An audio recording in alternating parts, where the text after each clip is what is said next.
Hello, my name is Heather Bruce Satrom, and I teach in the English Language for Academic Purposes program at Montgomery College.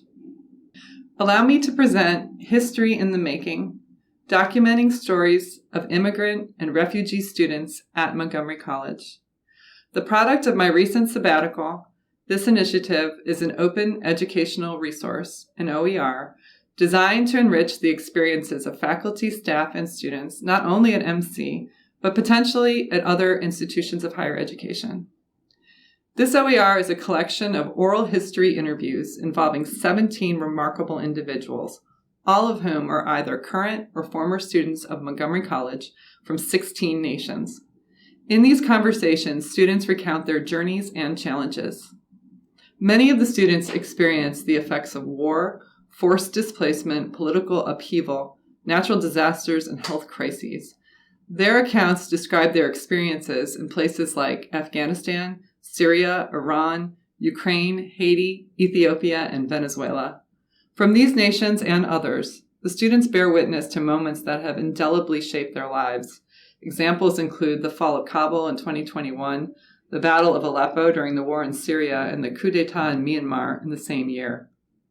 Each story illustrates the courage and resilience that is present in our interconnected global community of international students. In addition to the oral history interviews, this OER includes biographies, photographs, and links to articles and websites that delve deeper into the students' lives. Additionally, the site includes questions for reflection and discussion. 15 of the students who were interviewed were enrolled in the ELAP program, which supports English language learners in developing their academic language skills, before they went on to earn an associate degree or transfer to another institution of higher learning.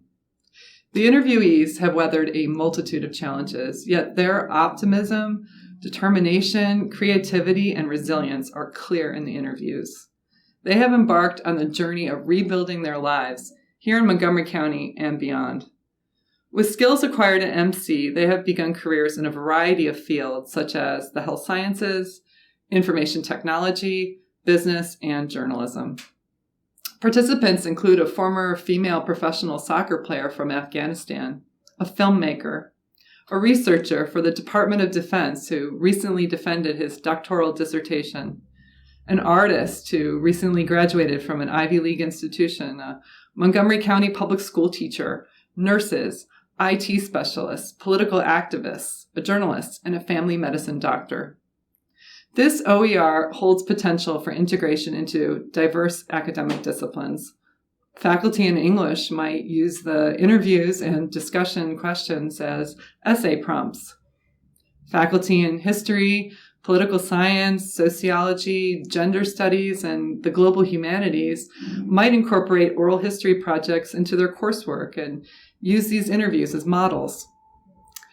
Faculty in communication studies might employ the interviews to study communication strategies. Faculty who consider using this resource should consider important ethical questions related to oral history, especially related to interviewing students who have experienced trauma. I have included links to resources related to these topics.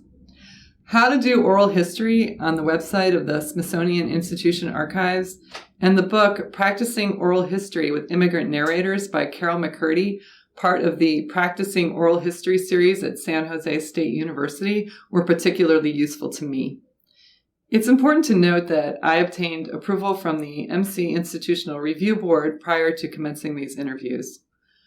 I also completed the Human Research Protection Foundational Training via the Office for Human Research Protections at the U.S. Department of Health and Human Services. This underscores my commitment to adhering to ethical and professional standards. With the exception of one student, the participants in this project are all non-native speakers of English. The interview captions reflect this, and there are some places where the transcription generation software could not detect certain words. When possible, I attempted to clarify meanings. Because I wanted the students' voices to be authentic, the subtitles were only minimally corrected. Participants were given the interview questions in advance. They were given a menu of questions to choose from, and they chose the topics they wanted to focus on and the topics they wanted to avoid. This is why the content of the interviews varies greatly. However, some common themes related to home, family, faith, hope, and the American dream emerged from all of the interviews, and these themes are reflected in the questions for discussion and reflection. Some students wanted to meet more than once and spoke at length. Others chose to have only one interview. As much as possible, I allowed students to take the lead when deciding how much time they wanted to spend talking with me. Because many of the participants have experienced distressing events, I was careful to use best practices in interviewing survivors of trauma. I hope that people in the MC community and beyond, whether they are students, faculty, or staff members, will use this resource to gain a greater understanding of the immigrant and refugee experience, and perhaps a greater understanding of significant historical events. May those who engage with these narratives find inspiration in the participants' stories. Your support and engagement are deeply appreciated. Thank you.